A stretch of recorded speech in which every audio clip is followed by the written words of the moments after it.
ಆದ ಅನುಭವ 20 ಜನ ಕರೆಸಿದ್ರು. ನಮ್ಮನ್ನ ಯಾರು ತೋರಿಸ್ಕೊಟ್ರು ನಿಮ್ಮ ಬಗ್ಗೆ ಬಂದಿರ್ಬೇಕು. ಹೌದು, ಡಾಕ್ಟರ್ ND ಅವರು ಕರೆಸ್ಯಾರ, ಹೇಳಿದ್ರು ನನಗೆ ಒಳ್ಳೆ ಕಲಾವಿದ್ರು ಅಂತೇಳಿ. ಅದಕ್ಕೆ ನಿಮ್ಮನ್ನ ಕರೆಸೀನಿ. ನಿಮ್ಮ ಬಗ್ಗೆ ಏನೇನು ಆಟ ಆಡ್ತೀರಿ, ನೀವು ಯಾವ್ಯಾವ ಪಾತ್ರಗಳು ಮಾಡ್ತೀರಿ ಅಂತ ಕೇಳಿದ್ರು. ಆವಾಗ ನಾವು ಮಾಡಿದ್ದು ಎಲ್ಲ ಪ್ರಸಂಗಗಳೆಲ್ಲ ಹೇಳಿದೆ. ಮೋಹಿನಿ ಭಸ್ಮಾಸುರ, ಭೀಮಾಂಜನ ಯುದ್ಧ, ರಾಮಲಕ್ಷ್ಮಣ ಸೋಪನ ಗರ್ವಭಂಗ, ಸುಂದೋಪ ಸುಂದರ ಕಥೆ, ಸಿಂಧು ಲಕ್ಷ್ಮಣ, ಅಲಸನಂದಮ್ಮ, ಆಮೇಲೆ ಕುರುದಾಸಪ್ಪ, ಸಾಮಾಜಿಕ ಜಂಗಮರ ವೇಷ, ಇಂಥವೆಲ್ಲ ಎಲ್ಲ ಹೇಳಿದೆ. ಅದರಲ್ಲಿ ಆರಿಸಿದ್ದವರು 2 ಪಾತ್ರಗಳನ್ನ ಆರಿಸಿದ್ರು. ಮೋಹಿನಿ ಭಸ್ಮಾಸುರ 1, ಆಮೇಲೆ ರಾಮ ಲಕ್ಷ್ಮಣ ಶೂರ್ಪನಖ 2 ಪಾತ್ರಗಳು. ಇವು 2 ನಾಟಕಗಳು ನಮ್ಮ ಹುಡುಗರಿಗೆ ಕಲಿಸ್ಬೇಕು.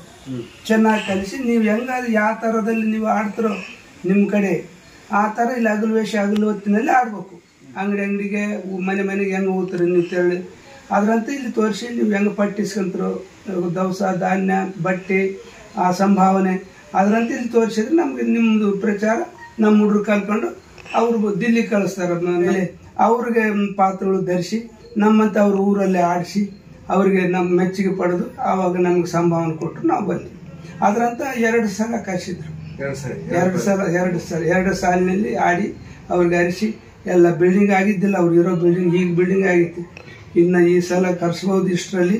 ಇನ್ನು ಅದನ್ನು ಹೆಂಗೈತೆ ನನಗೆ ಗೊತ್ತಿಲ್ಲ. 2 ಸಲ ಅಂತ ಬಸಲಿಂಗಯ್ಯನವರು ಕರೆಸಿ ನಮ್ಗೆಲ್ಲ ಮೆಚ್ಕೊಂಡು ಹೂಗುಚ್ಚು ಕೊಟ್ಟು ಭಾಳ ಫೇಮಸ್ ಮಾಡಿದ್ರು ನಮ್ಗೆ ಬರೋ ಹೊತ್ತಿನಾಗ.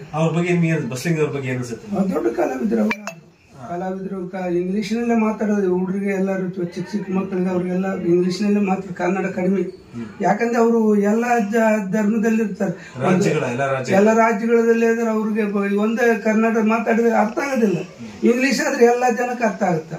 ಕೇರಳ ಹರಿಯಾಣಲಿಂದ ಬಂದಿದ್ರು ನೋಡ್ರಿ ನಾವು ಕಲಿಸಿದಾಗ. ಹರಿಯಾಣ ಜನರು ಸತ್ತಿದ್ರು. ಕರ್ನಾಟಕದ ಜಾನಪದ ಜಗತ್ತಿಗೆ ನಾನು ಹೇಳಕ್ ಬಯಸೋದೇನೆಂದ್ರೆ, ಇಡೀ ನಮ್ಮ ದೇಶದಲ್ಲಿ ಹೊಸ ದಿಲ್ಲಿಯನ್ನ ಬಿಟ್ರೆ NSD ಇರೋದು ಬೆಂಗಳೂರಲ್ಲಿ ಮಾತ್ರ. ನಮ್ಮ ಇಷ್ಟೂ ರಾಜ್ಯಗಳಲ್ಲಿ ಬೆಂಗಳೂರಲ್ಲಿ 12 ರಾಜ್ಯಗಳಿಗೆ NSD ರಾಷ್ಟ್ರೀಯ ನಾಟಕ ಶಾಲೆ ಅಂತ ಬೆಂಗಳೂರು ವಿಶ್ವವಿದ್ಯಾಲಯದ ಹಿಂಭಾಗದಲ್ಲಿರುವಂತಹ ಕಲಾಗ್ರಾಮದಲ್ಲಿ ಓಪನ್ ಇದೆ.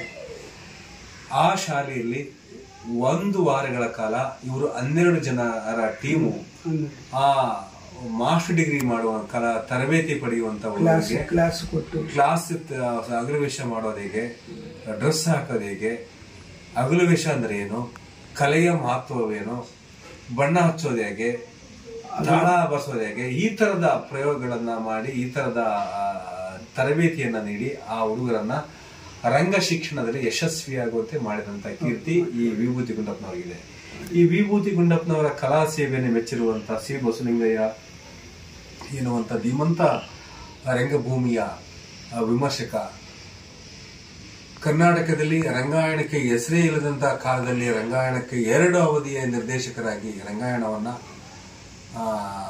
ಪರಿಚಯ ಮಾಡಿದಂತ ಒಬ್ಬ ದೊಡ್ಡ ರಂಗಜಂಗಮ. ಇವತ್ತು ಅದು 4 ದಿಕ್ಕಿಗೆ 1 ರಂಗಾಯಣ ಸಂಸ್ಥೆ ಇದ್ದದನ್ನ ಇವತ್ತು 4 ವಿಭಾಗ ಆಗಿದೆ ಕರ್ನಾಟಕದಲ್ಲಿ.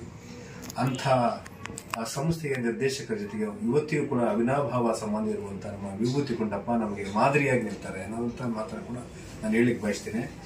ಈಗ ಜವಾಹರ್ಲಾಲ್ ನೆಹರು ವಿಶ್ವವಿದ್ಯಾಲಯದ ಪ್ರಾಧ್ಯಾಪಕರಾಗಿರ್ತಕ್ಕಂಥ ಪ್ರೊಫೆಸರ್ ಬಿಡಿಮಳೆ ಅವರ ಬಗ್ಗೆ ನಿಮ್ಗೆ ಏನ್ ಅನ್ಸುತ್ತೆ? ಅವರು ಒಳ್ಳೆ ಕಲಾವಿದರು, ಅವರು ಒಳ್ಳೆ ತಜ್ಞರು, ವಿದ್ವಾಂಸರು. ಒಂದ್ಸಲ ಇದು ಹಂಪಿಯಲ್ಲಿ ಕಂಡಿದ್ರು. ಹಂಪಿ ಕಮಲಾಪುರದಲ್ಲಿ ನಾವು ಹೋಗಿದ್ವಿ. ಆಗ ಬಿಟ್ಟಾಯಿದ್ವಿ. ಅದ್ರ ಬುಕ್ಗಳೆಲ್ಲ ತೋರಿಸಿದ್ವಿ.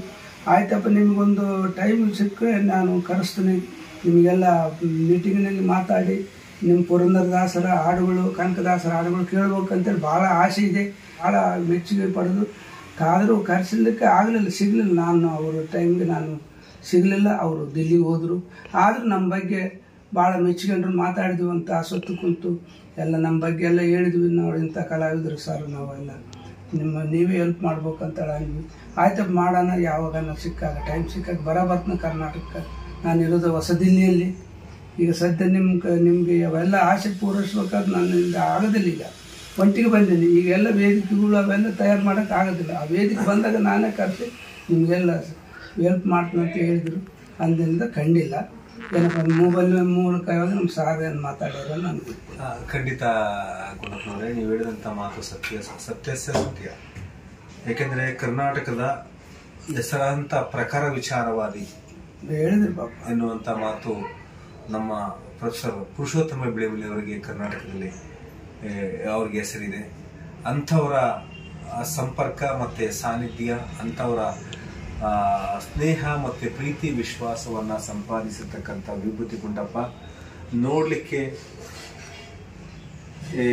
ಸಾಧಾರಣ ಕಲಾವಿದನಾಗಿದ್ದಾರೆ. ಒಳಗಡೆ ವಿಪರೀತ ಅವರಿಗೆ ಬದುಕಿನ ಅನುಭವ, ಕಲಾ ಜಗತ್ತಿನ ಅನುಭವ, ನೆಲಮೂಲ ಸಂಸ್ಕೃತಿಯ ಕಲೆಗಳನ್ನು ಉಳಿಸೋದು ಹೇಗೆ, ಬೆಳೆಸೋದು ಹೇಗೆ, ನಮ್ಮ ಕಲೆಯನ್ನು ಮುಂದಿನ ಪರಂಪರೆಗೆ ಕೊಂಡೊಯ್ಯೋದು ಹೇಗೆ ಎನ್ನುವಂಥ ವಿಶಿಷ್ಟವಾದ ಕಾಳಜಿಯನ್ನು ಹೊಂದಿರತಕ್ಕಂಥ ಗುಂಡಪ್ಪನವರ ಮಾರ್ಗ ನಾವೆಲ್ಲರೂ ಅನುಸರಿಸಬೇಕಾಗಿದೆ.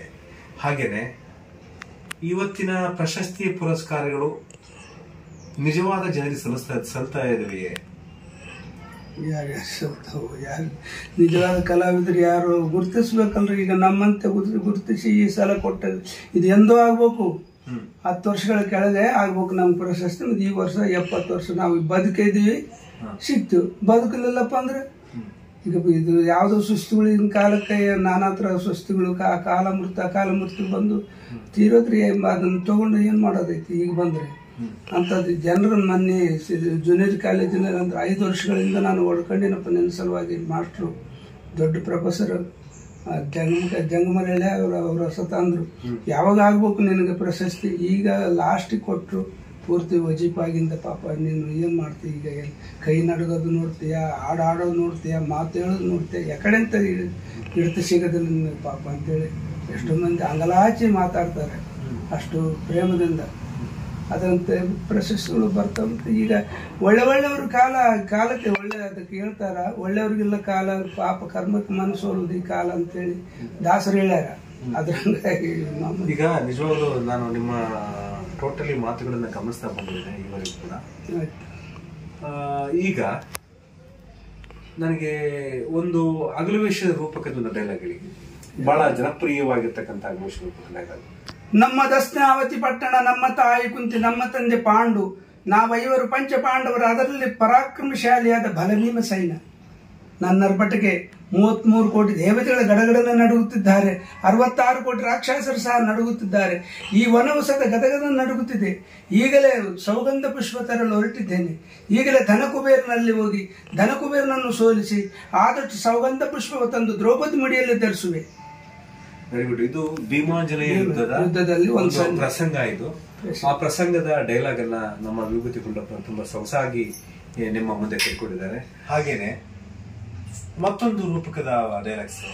ನಮ್ಮದ ಅಯೋಧ್ಯ ನಗರ, ನಮ್ಮ ತಂದೆ ದಶರಥ ಮಹಾರಾಜ, ನಮ್ಮ ತಾಯಿ ಕೈಕೆ, ಕೌಶಲ್ಯ, ಸುಮಿತ್ರಾದೇವಿ, ನಾವು 4 ಜನ ಅಣ್ಣ ತಮ್ಮಂದಿರು, ದಶರಥ ರಾಯನ ಮಕ್ಕಳು. ಆದರೆ ಆ ನಮ್ಮ ತಂದೆ ಮಾಡಿದ ಪಾಪಕ್ಕಾಗಿ ಆದಿಕಾಲದಲ್ಲಿ ಶ್ರವಣಕುಮಾರನನ್ನು ಕೊಂದ ಪಾಪಕ್ಕಾಗಿ 14 ವರ್ಷ ವನವಾಸವು ನಾವು ತೀರಿಸಬೇಕಾಯಿತು. ಇಂದಿಗೆ 13 ವರ್ಷ ಕಳೆದ 6 ತಿಂಗಳು ಕಳೆದಿದ್ದೇವೆ. ಇನ್ನು 6 ತಿಂಗಳು ಕಳೆದ ಅಯೋಧ್ಯಪುರಿ ಪಟ್ಟಣವು ಸೇರಬೇಕಾಗಿದೆ. ತಮ್ಮ ಲಕ್ಷ್ಮಣ, ಶೀತಿಗೆ ಹಸುವಾಗುತ್ತಿದೆ. ಆದಷ್ಟು ದಂಡಕಾರಣ್ಯಕ್ಕೆ ಹೋಗಿ ಫಲಗಂಧಗಳನ್ನು ತಂದು ಸ್ವೀಕರಿಸು, ಬೇಗನೆ ಹೋಗಿ ಬಾ ಅಂತೇಳಿ. ಏನು ಅದ್ಭುತವಾದಂತ ಮಾತು. ನಂತರ ಈ ಸಾಮಾಜಿಕ ಅಗಲುವೇಷದ ಒಂದು ರೂಪಕದ ಡೈಲಾಗ್ಸ್ ಹೇಳಿ, ಈ ಅಗಸರನ್ನ ಬಂದಿದೆ, ಅದು ಪ್ರಸಂಗ ಹೇಳಿ, ಯಾಕೆ ಅದು ಪ್ರಸಂಗ? ಅದು ಒಂದು ಮನೆಯಲ್ಲಿ ಅಳೆಯ, ಮಗಳು, ತಾನು, ಗಂಡ 4 ಮಂದಿ ಇರ್ತಾರೆ. ಮಗಳನ್ನ ಮಾಡಿಕೊಟ್ಟಿರ್ತಾನೆ ಎಲ್ಲಿಗೂ ಒಂದು ಊರಿಗೆ. ಬಹಳ ದಿನ ಆಗಿರುತ್ತೆ, ಬರ್ಲಿಕ್ಕಿಲ್ಲ. ಈ ಅಗಸರನಿಂದ ಬಂದ್ರೆ ಬಲು ಚೇಷ್ಟೆ ಮುದುಕಿ, ಬಹಳ ಊರಲ್ಲಿ ಎಲ್ಲ ವಿಡಂಬನೆ, ಎಲ್ಲ ಯಾರನ್ನ ಬಾಯಿ ಬಡಿಯೋದು ಮಾತಾಡೋದ್ರಲ್ಲಿ ಅಷ್ಟು ಚಾಪ್ಟರಿ. ಆವಾಗ ಮಗಳನ್ನ ಗಂಡ ಒಂದೇಟು ಬಡಿತಾನೆ ಅಲ್ಲಿ ತಮ್ಮೂರಲ್ಲಿ. ಬಡ್ದಾಗ ಆಯ್ಮ ಬಂದ್ಬಿಡ್ತಾಳೆ ಗಂಟು ಮೂಟೆ ಕಟ್ಕೊಂಡು ಇಲ್ಲಿ ತವ್ರ ಮನೆಗೆ, ಅಗಸರ ನಂದಮ್ಮನ ಮನೆಗೆ. ಬಂದಾಗ ಅವ ಹಿಂದಲಿದ್ದು ಬರ್ತಾನೆ, 1-2 ದಿವಸ ತಡ ಮಾಡಿ. ಬಂದಾಗ ಬಂದಿಲ್ಲ ನನ್ನ ಮನೆಗೆ, ನೀನು ಎಲ್ಲಿ ಕೊಡೋದಾಕಿ, ಎಲ್ಲಿಲ್ಲೋ ನನ್ನ ಮಗಳನ್ನ ಕೊಟ್ಟರು, ನೀನು ಈಗ ಚಾಸ್ಟ್ ಮಾಡೋಕತ್ತಿಲ್ಲ ನೀನು ಅಂತೇಳಿ ಆಮೇಲೆ ಹಳ್ಳಿಗೆ ಸ್ವಲ್ಪ ವಾಗ್ದಾನವಾದ ಮಾತು ಪೆಡ್ಸು ಮಾತುಗಳು ಮಾತಾಡ್ತಾನೆ. ಅವಾಗ ಹೆಂಗಿದ್ರು ನಿನ್ನ ಮನೆಗೆ ಬಂದಾಳ ಮತ್ತೆ ಇಲ್ಲ ಅಂತ ಹೇಳ್ತೀಯಲ್ಲ ನೀನೇ ಆ ಮನುಷ್ಯ ಹೇಳು, ಇದ್ರೆ ಒಂದು ಮಾತು ಹೇಳಿ, ಇಲ್ಲಪ್ಪ ಅಂದ್ರೆ ಒಂದು ಮಾತು ಹೇಳಿ, ನೀನು ನನ್ನ ಮಗನ ಬಡದು ಹಿರೇಕಾಲಿಗೆ ಹಾಕಿ ಬಾಯಿಗೆ ಹಾಕಿ ಕೆರೆಗೆ ಹಾಕಿ ಗೌಡ್ರ ಮೇಲೆ ರಿಪೋರ್ಟ್ ಬರಿತೀನಿ ಅಂತೇಳಿ ಹೋಗಿ ಅಲ್ಲಿ ಎಲ್ಲ ಮಾತಾಡ್ತಾರೆ. ಬಹಳ ಮುಖ್ಯವಾಗಿ ಏನಂತಂದ್ರೆ ಇವತ್ತಿನ ಸಾಮಾಜಿಕ ವ್ಯವಸ್ಥೆಯಲ್ಲಿ ಆಗುವಂತ ಬದಲಾವಣೆಗಳು ನಿಮ್ಗೆಲ್ಲರಿಗೂ ಗೊತ್ತಿದೆ. ಇಂದಿನ ಆಧುನಿಕ ವ್ಯವಸ್ಥೆಯಲ್ಲಿ ಅತ್ತೆ ಸೊಸೆಯ ಪಾತ್ರ ಹೇಗಿರುತ್ತೆ, ಅಳಿಯನ ಪಾತ್ರ ಹೇಗಿರುತ್ತೆ, ಸೊಸೆಯನ್ನ ಅತ್ತೆ ಹೇಗೆ ನಡೆಸ್ಕೊಳ್ತಾರೆ ಅಥವಾ ಮಗಳನ್ನ ಅಳಿಯ ಹೇಗೆ ನಡೆಸ್ಕೊಳ್ತಾನೆ ಅನ್ನೋದಕ್ಕೊಂದು ಉದಾಹರಣೆಯಾಗಿ ಅಗಸರ ನಂದಮ್ಮ ಅನ್ನುವಂತ ರೂಪಕವನ್ನ, ಮೌಖಿಕ ಕಥೆಯನ್ನ ಇವರೇ ಕಟ್ಟಿದಂತ ಕತೆ ನಮ್ಮ ವಿಭೂತಿ ಗುಂಡಪ್ಪ ಅಂತ ಕತೆ. ಆ ಕಥೆಯಲ್ಲಿ ಬೆಂಕಿರಾಮನ ಪಾತ್ರ ಬರುತ್ತೆ. ಆ ಬೆಂಕಿರಾಮ ಅಂತ ಇವರೇ ಅದಕ್ಕೆ ಹೆಸರನ್ನ ಕೊಡ್ತಾರೆ. ಅದು ಮೌಖಿಕವಾಗಿ ಬಂದಂತ ಕಥೆಯನ್ನ ಮತ್ತಷ್ಟು ವಿಷಯಗಳನ್ನ ಸೇರಿಸಿ ಆ ರೂಪಕಕ್ಕೆ ವಾಕ್ಚಾತುರ್ಯಲ್ಲಿದ್ದ ಹೇಳ್ತಾ ಹೋಗ್ತೇವೆ. ಊರಾಗಾದ್ರೆ ಒಂದಕ್ಕೊಂದಂಗ ಜಮಾ ಆಗ್ತಿರ್ತಾವ ಮಾತುಗಳು. ಅದಕ್ಕೆ ಶಾಸ್ತ್ರ ಇಲ್ಲ, ಪುರಾಣ ಇಲ್ಲ, ವಾಕ್ಚಾತುರ್ಯ ಮಾತಿಂದ ಮಾತನ್ನ ಬೆಳೆಸಿದಂತ ಕತೆ. ನಮ್ಮ ಕಲ್ಯಾಣ ಕರ್ನಾಟಕದಲ್ಲಿ ಅಗಸರ ನಂದಮ್ಮ ಎನ್ನುವಂತ ಅಗಲವೇಶ ರೂಪಕ್ಕೆ ಬಹಳ ತುಂಬಾ ಒಂದು ಮೌಲ್ಯ ಇದೆ, ಒಂದು ಬೆಲೆ ಇದೆ. ಆ ಅಗಸರ ನಂದಮ್ಮ ಕಥೆಯನ್ನ ಕೆಲವರು ಬದುಕಿನಲ್ಲಿ ಅಳವಡಿಸಿಕೊಂಡಿದ್ದಾರೆ. ಆ ಕಥೆಯ ಸಾರವನ್ನ, ಅಂತ ಕಥೆಯನ್ನ ನಿರೂಪಣೆ ಮಾಡುವಂತಹ, ತಮ್ಮ ಟೀಮಿನ ಹುಡುಗರಿಗೆ ತರಬೇತಿಯನ್ನು ಕೊಡುವಂತಹ ನಿಟ್ಟಿನಲ್ಲಿ ಭಾಗಿಯಾಗಿರುವ ವಿಭೂತಿ ಗುಂಡಪ್ಪನವರ ಈ ಕಲಾ ಜಗತ್ತು, ಅವರ ಪಯಣ ಮತ್ತಷ್ಟು ಮುಂದುವರಿಯಲಿ, ಅವರಿಗೆ ಮತ್ತಷ್ಟು ಪ್ರಶಸ್ತಿ ಪುರಸ್ಕಾರಗಳು ಹುಡುಕಿ ಬರಲಿ ಅಂತ ನಾನು ಆಶಿಸ್ತೇನೆ. ಮೊನ್ನೆ ಕರ್ನಾಟಕ ಘನ ಸರ್ಕಾರ ಪ್ರಶಸ್ತಿ ಕೊಟ್ಟಂತ ಸಂದರ್ಭದಲ್ಲಿ ಅಲ್ಲಿನ ವೇದಿಕೆ ನೋಡಿದ್ರಲ್ಲ, ಮುಖ್ಯಮಂತ್ರಿಗಳು, ಉಪಮುಖ್ಯಮಂತ್ರಿಗಳು, ಗೃಹ ಮಂತ್ರಿಗಳು, ಕನ್ನಡ ಸಂಸ್ಕೃತಿ ಇಲಾಖೆ ಮಂತ್ರಿಗಳು, ಅಧಿಕಾರಿ ವರ್ಗ, ಸುಮಾರು 63 ಜನ ರಾಜ್ಯೋತ್ಸವ ಪ್ರಶಸ್ತಿ ವಿಜೇತರಿಗೆ ಕೂತಿದ್ರಲ್ಲ, ನಿಮ್ಗೆ ಏನ್ ಅನಿಸ್ತಾ? 68 ಜನ ರಾಜ್ಯೋತ್ಸವ ಪ್ರಶಸ್ತಿ ನಾನಾ ಕ್ಷೇತ್ರಗಳ ಸಾಧಕರಿಗೆ ಕೂತಿದ್ರಲ್ಲ, ನಿಮ್ಗೆ ಏನ್ ಅನಿಸ್ತಾ? ಅದು ಕೈಲಾಸ ಗಿರಿ ಕಂಡಂಗ ಆಗ್ತದ. ಜನದ್ ನೋಡಿ, ಅದು ದೊಡ್ಡವ್ರು ನೋಡಿ ಈ ಸನ್ನಿವೇಶಕ್ಕೆ ನಮ್ಮ ತಂದದ್ದೇ ಆ ಭಗವಂತನ ಆಶೀರ್ವಾದ. ಈಗ ಆಮೇಲೆ ಶಿವರಾಜ್ ತಂಗಡಿಯವರು, ಸಿದ್ದರಾಮಯ್ಯನವರು, ಪರಮೇಶ್ವರ್ ಅವರು, ಆಮೇಲೆ ND ತಿಪ್ಪೇಸ್ವಾಮಿ ಅವರು ಪಟ್ಟ ಶ್ರಮ ಪಟ್ಟು ನಮ್ಮನ್ನು ಇಲ್ಲಿ ಈ ಮಟ್ಟಕ್ಕೆ ತಂದು ಇರಿಸ್ಯಾರ ಅನ್ಬೋದು. ಒಂದು ಸಂತೋಷ ಅಂಬೋದು ಒಂದು ಹೆಚ್ಚಾಗಿ ಅಮೃತ ಕಲಸ ಇಟ್ಟಂಗ ಆಗಿತ್ತು ನೋಡಿ ನನಗೆ. ಮತ್ತೊಮ್ಮೆ ಹೇಳೋದಕ್ಕೆ ಇಷ್ಟಪಡೋದೆ ಅಂತಂದ್ರೆ, ಕರ್ನಾಟಕದ ನಿಜವಾಗ್ಲೂ ನನ್ನ ಕೊಡುಗೆ ಏನಿಲ್ಲ, ನಾನು ಅವರ ಸಾಹಿತ್ಯವನ್ನ ಕರ್ನಾಟಕಕ್ಕೆ ಪರಿಚಯಿಸುವಂತ ಕೆಲಸ ಮಾಡಿದ್ದೇನೆ. ಆದ್ರೆ ಹೆಸರು 4 ಬುಕ್ಗಳು ಮಾಡ್ಯಾರ ಅಂತೇಳಿ ಅವರು ಹೇಳಿದ್ರಲ್ಲ, ಅದ ಸಂತೋಷ ನನಗೆ. ಇಡೀ ಜಗತ್ತಿಗೆ ಕೇಳ್ತು, ND ತಿಪ್ಪೇಸ್ವಾಮಿ 4 ಪುಟಗಳು ಬರೆದಿದ್ದಾನೆ ಅಂತೇಳಿ ಅಲ್ಲಿ ಭಾಷಣದಲ್ಲಿ ಹೇಳಿದ್ರು. ಅವಾಗ ಹೇಳಿದ್ರೆ ನನಗೆ ಪ್ರಶಸ್ತಿ ಆಯ್ತು. ಅಲ್ಲಿ ಒಂದಿಷ್ಟು ತಮ್ಮ ಹೆಸರು ಬಂತಲ್ಲ, ಅಷ್ಟಕ್ಕೆ ಸಂತೋಷ ಪಟ್ಟು ಇಲ್ಲ. ಖಂಡಿತ ನನಗೆ ಅದರ ಬಗ್ಗೆ ಯಾವುದೇ ಹಮ್ಮೊಬ್ಬೆಗಳಿಲ್ಲ. ಒಬ್ಬ ಪ್ರತಿಭಾವಂತ ಕಲಾವಿದ, ಯಾವುದೇ ಐಡೆಂಟಿಟಿ ಇಲ್ಲದಂತ ಸಮುದಾಯದ ಒಬ್ಬ, ನಾನು ವಿದ್ವಾಂಸ ಅಂತೀನಿ ಅವ್ರನ್ನ, ಈ ತಜ್ಞರು ಅಂತೀನಿ, ಅಗಲವೇಶ ಕಲೆಯಲ್ಲಿ ತಜ್ಞರು ಅಂತಾರೆ. ಬೆಳಗಲು ವೀರಣ್ಣ ಹೇಗೆ ತೊಗಲುಗೊಂಬೆ ಆಟದ ತಜ್ಞರಂತಾರೋ, ಅಗಲವೇಶ ಕಲೆಯ ತಜ್ಞರು ಅಂತ ನಾನು ವಿಭೂತಿ ಗುಂಡಪ್ಪನ ಕರಿತೀನಿ. ಯಾಕೆ ಅಂತಂದ್ರೆ ಆ ಕಲೆಗೆ ಅಷ್ಟೊಂದು ವಿಶಿಷ್ಟವಾದಂತಹ ಮಹತ್ವವನ್ನು ಕೊಟ್ಟಿದ್ದಾರೆ. ಬಹುರೂಪಿ ಚೌಡಯ್ಯನ ಕಾಲದಲ್ಲಿ 31 ಅಗಲುವೇಷಗಳನ್ನ ಹಾಕ್ತಾ ಇದ್ರು. ಈಗ ಆ ಕಲೆ ಕೇವಲ 8 ರೂಪಕಗಳಿಗೆ ಬಂದಿದೆ. 32 ವೇಷಗಳು ಹೋಗಿ ಬರೀ ಕೇವಲ 8ರಿಂದ 10 ರೂಪಕಗಳಿಗೆ ಬಂದಿದೆ. ಆ 8-10 ರೂಪಕಗಳ ಜೊತೆಗೆ ಇವರು ಒಂದು ಎಕ್ಸ್ಟ್ರಾ 2 ರೂಪಕಗಳನ್ನು ಸೇರಿಸಿ 15 ರೂಪಕಗಳನ್ನ ತೋರಿಸುವಂತ ಪ್ರಯತ್ನ ಮಾಡ್ತಾರೆ ಕರ್ನಾಟಕದಲ್ಲಿ. ಇತ್ತೀಚೆಗೆ ಸಾಮಾಜಿಕ ಸನ್ನಿವೇಶದಿಂದ ಆಗುವಂತಹ ಬದಲಾವಣೆಗಳನ್ನು ಕೂಡ ಸೇರಿಸಿ ಕತೆ ಬರೆದು ಅದನ್ನು ಕೂಡ ಅಗಲುವೇಷದಲ್ಲಿ ಸಾಮಾಜಿಕ ಸನ್ನಿವೇಶಗಳನ್ನ ತೋರಿಸುವಂತ ಪ್ರಯತ್ನವನ್ನ ನಮ್ಮ ಗುಂಡಪ್ಪನವರು ಮಾಡ್ತಿದ್ದಾರೆ. ಅದು ತುಂಬಾ ಜನರಿಗೆ ಗಮನ ಸೆಳೆದಿದೆ. ಯೂಟ್ಯೂಬ್ ಅಲ್ಲೆಲ್ಲ ನಾಗರಾಜ ವಿಭೂತಿ ಎನ್ನುವಂತ ಒಬ್ಬ ಅಗಲುವೇಷದ ಪ್ರತಿಭಾವಂತ ಹುಡುಗ ಅವರ ಕಲೆಯನ್ನ ಪರಿಚಯಿಸುವಂತ ಕೆಲಸವನ್ನ ಮಾಡಿದ್ದಾರೆ. ಆ ನಾಗರಾಜ ವಿಭೂತಿ ಅವರಿಗೂ ಕೂಡ ನಾನು ಈ ಸಂದರ್ಭದಲ್ಲಿ ಅವರಿಗೂ ಕೂಡ ನಾನು ಅಭಿನಂದನೆ ಹೇಳಲಿಕ್ಕೆ ಬಯಸ್ತಿದ್ದೇನೆ.